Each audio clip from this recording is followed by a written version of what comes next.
Hello students, class 10th। आज हम geography का लेसन 6 विनिर्माण उद्योग पढ़ेंगे। विनिर्माण उद्योग क्या होता है? जो उद्योग मशीनों द्वारा बड़ी संख्या या मात्रा में वस्तुओं का उत्पादन करते हैं उनको विनिर्माण उद्योग कहते हैं, जैसे कागज़ उद्योग, चीनी उद्योग और वस्त्र उद्योग। इसी तरह से विनिर्माण क्या होता है? जो उद्योग इन वस्तुओं का निर्माण करते हैं वो हो गए विनिर्माण उद्योग। और विनिर्माण क्या होता है? आपके देखो दिया हुआ है बुक में, कच्चे पदार्थ को मूल्यवान उत्पाद में परिवर्तित कर अधिक मात्रा में वस्तुओं के उत्पादन को विनिर्माण या वस्तु निर्माण कहा जाता है। अब कच्चा माल क्या होता है? जो हम प्रकृति से प्राप्त करते हैं, जैसे गन्ना खेतों में उगाते हैं, गन्ने से चीनी बनती है। इसी तरह से लकड़ी से कागज़ बनता है। लौह इस्पात जो हम खनिज प्राप्त करते हैं भूमि से, उससे लौह अयस्क लौह इस्पात बनाया जाता है। इसके बाद हम विनिर्माण का महत्व क्या है? देखो हेडिंग देखिए आप, विनिर्माण का महत्व। विनिर्माण का महत्व होता है कि विनिर्माण उद्योग किसी देश की आर्थिक शक्ति का आधार होते हैं। इन उद्योगों से लोगों को रोजगार मिलता है और इन उद्योगों से विदेशी मुद्रा प्राप्त होती है। यानी देश के आर्थिक विकास में विनिर्माण उद्योगों की एक महत्वपूर्ण भूमिका होती है, क्योंकि इससे अनेक लोगों को रोजगार भी मिलता है, विदेशी मुद्रा प्राप्त होती है और देश में वस्तुओं का निर्माण होता है, तो उससे देश की आर्थिक स्थिति और बेहतर बनती है। अब इसके बाद हमारा मेन पॉइंट आएगा कि उद्योगों की स्थापना के लिए जो सहायक कारक हैं अवस्थिति के लिए, आप हेडिंग देखें, औद्योगिक अवस्थिति। उद्योगों की स्थापना में सहायक कारक हैं, दो प्रकार के कारक हैं, मानवीय कारक और भौतिक कारक। अब मानवीय कारक क्या होते हैं? मानवीय कारक जैसे श्रमिक यानी मजदूर, बाजार, परिवहन, पूंजी, बैंक सुविधाएं, ये होते हैं मानवीय कारक जो मनुष्य उपलब्ध कराता है। उसके बाद हैं भौतिक कारक। भौतिक कारक जैसे कच्चा माल, जैसे कपड़ा उद्योग के लिए कपास, चीनी उद्योग के लिए गन्ना और कागज़ उद्योग के लिए लकड़ी, ये सब कच्चा माल है। कच्चा माल शक्ति के साधन जैसे कोयला या बिजली, जो आणविक बिजली प्राप्त होती है, वो होते हैं शक्ति के साधन जिनसे मशीनें चलती हैं, उद्योग चलते हैं। जल की सुलभता, यानी जल जहाँ पर आसानी से उपलब्ध हो सके, इसीलिए ज़्यादातर उद्योग नदियों के किनारे अवस्थित होते हैं, जहाँ पर पानी पर्याप्त मात्रा में उद्योगों को मिल सके। जल की सुलभता तथा अनुकूल जलवायु। अब हर उद्योग के लिए अलग अलग, कई उद्योग ऐसे होते हैं जिनको अलग अलग एक विशेष जलवायु की आवश्यकता होती है। अब महाराष्ट्र में अधिकतर सूती कपड़ा मिलें लगी हैं, तो क्यों लगी हैं? क्योंकि वहाँ एक तो कच्चा माल यानी कपास आसानी से उपलब्ध होता है, दूसरा वहाँ की जो नम जलवायु है वो धागे के लिए या सूती कपड़ा उत्पादन के लिए उपयुक्त है, इसलिए अनुकूल जलवायु। अब इसके बाद आता है कि उद्योगों का वर्गीकरण। अब उद्योगों का वर्गीकरण हम ये आप देखेंगे, उद्योगों का वर्गीकरण हम किन आधार पर कर सकते हैं? अब जैसे श्रमिकों के आधार पर, तो श्रमिकों के आधार पर बड़े पैमाने के उद्योग, छोटे पैमाने के उद्योग।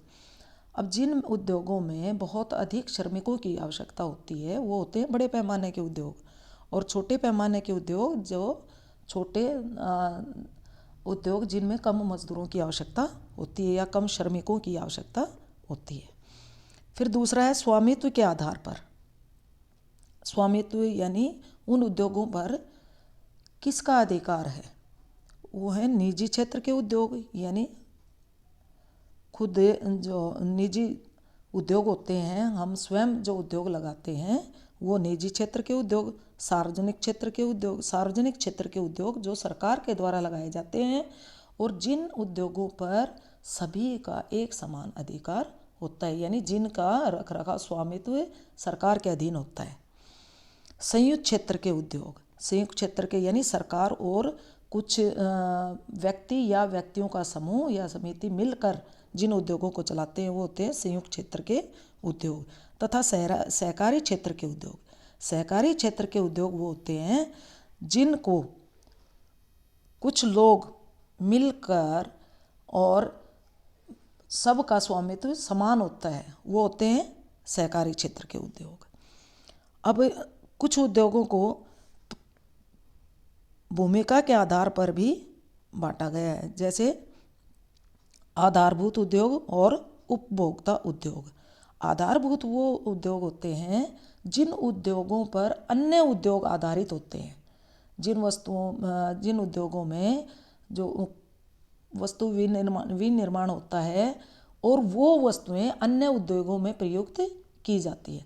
जैसे लौह इस्पात उद्योग है, ये बड़े पैमाने का उद्योग है और यह आधारभूत उद्योग है, यानी इसमें लोग जो मोटी मोटी चादरें बनती हैं या सरिये बनते हैं, ये अन्य उद्योग इनका उपयोग करके अन्य वस्तुओं का निर्माण करते हैं।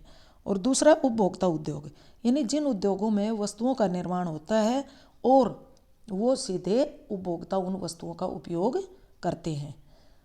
ये हो गया आपका उपभोक्ता उद्योग।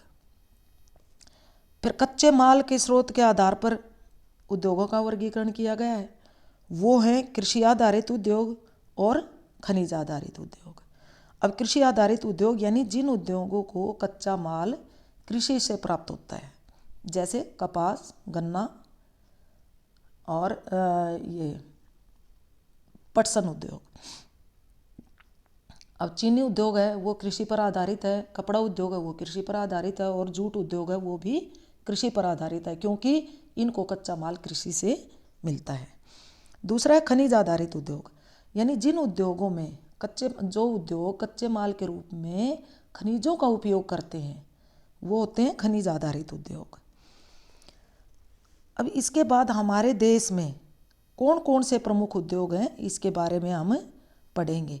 पहले आप देख रहे हो वस्त्र उद्योग, सूती वस्त्र, आप मैप में देखिए, सूती वस्त्र उद्योग, ऊनी वस्त्र उद्योग और रेशम वस्त्र उद्योग।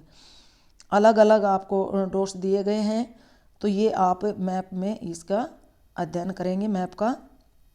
सूती वस्त्र उद्योग, भारत में पहली सूती वस्त्र मिल की स्थापना बम्बई में हुई थी और वो हुई थी 1854 में। यह भारत का सबसे बड़ा उद्योग है, यानी सूती वस्त्र उद्योग भारत का सबसे बड़ा उद्योग है। 2012 के आंकड़ों के अनुसार देश में लगभग 2708 सूती मिलें यानी 2708 सूती मिलें लगी हुई हैं। और भारत में सूती वस्त्र उद्योग अधिकतर महाराष्ट्र और गुजरात में विकसित हुआ है। वो विकसित आपने कृषि क्षेत्र, कृषि के जो चैप्टर में मैंने आपको वीडियो भेजी थी उसमें भी आपको बताया गया था कि महाराष्ट्र और गुजरात में अधिक कपास का उत्पादन होता है। अब कपास का उत्पादन क्यों होता है? क्योंकि वहाँ काली मृदा और कपास की खेती के लिए उपयुक्त है। अब वहाँ कपास का उत्पादन होता है तो कच्चा माल सूती मिलों को आसानी से मिल जाता है, इसलिए महाराष्ट्र और गुजरात में सूती वस्त्र मिलें अधिक हैं। उसके बाद है जूट उद्योग। जूट उद्योग के बाद सूती वस्त्र उद्योग के बाद जूट वस्त्र उद्योग भारत का दूसरा सबसे महत्वपूर्ण उद्योग है। देखिए, भारत में जूट की लगभग 70 मिलें हैं और इनमें से अधिकतर पश्चिमी बंगाल में हुगली नदी के किनारे स्थित हैं। अब पश्चिमी बंगाल में जूट की खेती अधिक होती है। पहले भारत दुनिया का सबसे अधिक जूट उत्पादन करने वाला देश था, लेकिन जब बांग्लादेश अलग हुआ तो जो भूमि थी, अधिकतर जो जूट के उत्पादन की ज़मीन थी वो बांग्लादेश में चली गई। अब भारत दुनिया में दूसरे नंबर पर जूट उत्पादन करता है। उसके बाद है ऊनी वस्त्र उद्योग। भारत में ऊनी वस्त्र उद्योग के प्रमुख केंद्र पंजाब में अमृतसर और लुधियाना, महाराष्ट्र में मुंबई, गुजरात में अहमदाबाद और जामनगर तथा उत्तर प्रदेश में कानपुर और आगरा है।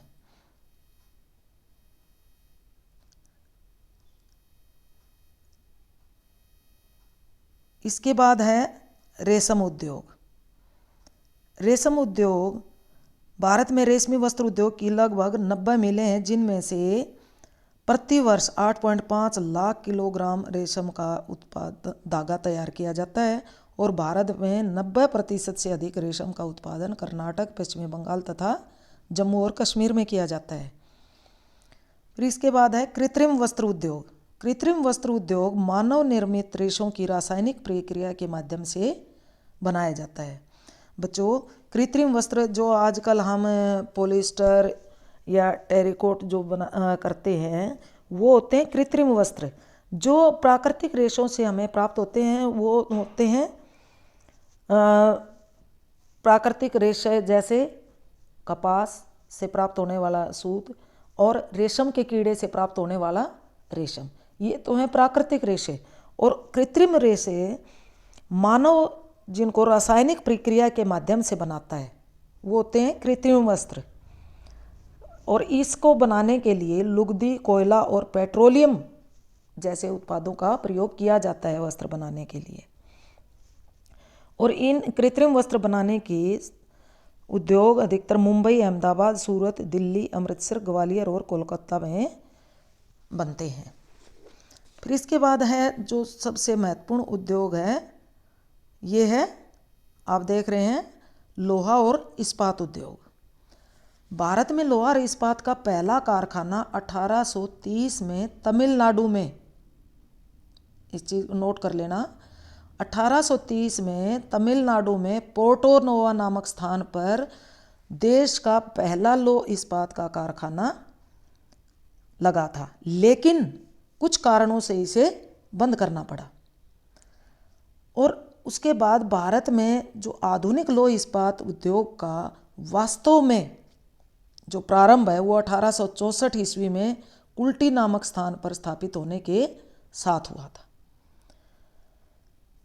और सार्वजनिक क्षेत्र के लगभग सभी उपक्रम अपने इस्पात को स्टील अथॉरिटी ऑफ इंडिया यानी सेल, SAIL, सेल के माध्यम से बेचते हैं, जिसका पूरा नाम है, सेल के जो फुल फॉर्म है वो है steel authority of India limited. 1950 के दशक में भारत तथा चीन ने लगभग एक समान मात्रा में इस्पात उत्पादित किया था, लेकिन आज चीन इस्पात का सबसे बड़ा उत्पादक है। इस्पात की सर्वाधिक खपत वाला देश भी चीन है। भारत में लौह और इस्पात उद्योग हैं वो छोटा नागपुर पठारी क्षेत्र में अधिकांश उद्योग स्थापित हैं और इस उद्योग के विकास के लिए अनुकूल सापेक्षित परिस्थितियां अवस्थित हैं। अब इसमें लो एस की कम लागत, उच्च कोटि के कच्चे माल की निकटता, सस्ते श्रमिक और स्थानीय बाजार में इनके मांग की विशाल संभावना शामिल है, इसीलिए ये छोटा नागपुर क्षेत्र में स्थित है। इसके बाद बच्चों आपका है एल्युमिनियम प्रगलन। भारत में एल्युमिनियम प्रगलन दूसरा सर्वाधिक महत्वपूर्ण धातु शोधन उद्योग है। यह एल्युमिनियम हल्का होता है, जंग अवरोधी यानी इसमें जंग नहीं लगता, यह जंग नहीं लगने देता, ऊष्मा का सुचालक होता है, लचीला होता है और अन्य धातुओं के मिश्रण से अधिक कठोर बनाया जा सकता है। यानी एल्युमिनियम स्वयं तो एक नरम धातु है, लेकिन अन्य धातुओं के मिश्रण से इसको कठोर बनाया जा सकता है। इसका उपयोग हवाई जहाज बनाने में, बर्तन तथा तार बनाने में किया जाता है।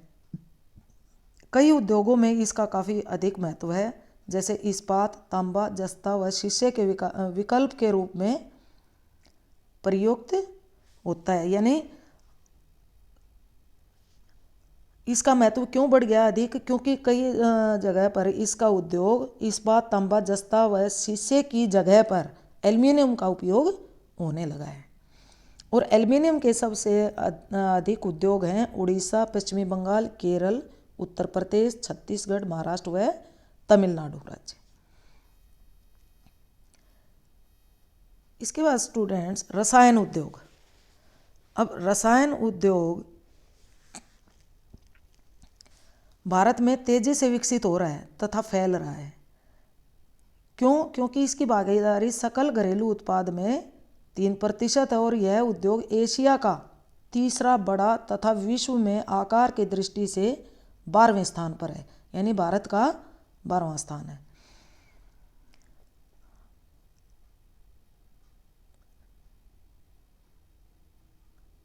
इसमें उद्योग की विनिर्माण इकाइयाँ अकार्बनिक और कार्बनिक दोनों क्षेत्रों में तीव्र वृद्धि दर्ज की गई है। अब अकार्बनिक रसायनों में उर्वरक, कृत्रिम वस्त्र, प्लास्टिक, गोंद, रंग-रोगन, डाई आदि के निर्माण में प्रयुक्त होते हैं। अकार्बनिक रसायन जो सल्फ्यूरिक अम्ल है वो इनमें उपयोग होता है, और नाइट्रिक अम्ल क्षार, सोडा, ऐश, कांच, साबुन, शोधक व अपमार्जन कागज में प्रयुक्त होने वाले रसायन हैं। इन उद्योगों का देश में विस्तृत फैलाव है तथा कार्बनिक रसायनों में पेट्रोलियम शामिल है, जो कृत्रिम वस्त्र, कृत्रिम रबड़, प्लास्टिक, रंजक पदार्थ, दवाइयाँ और औषध रसायनों के बनाने में प्रयोग किए जाते हैं। ये तेल शोधनशालाओं तथा पेट्रो रसायन संयंत्रों में के समीप स्थित हैं।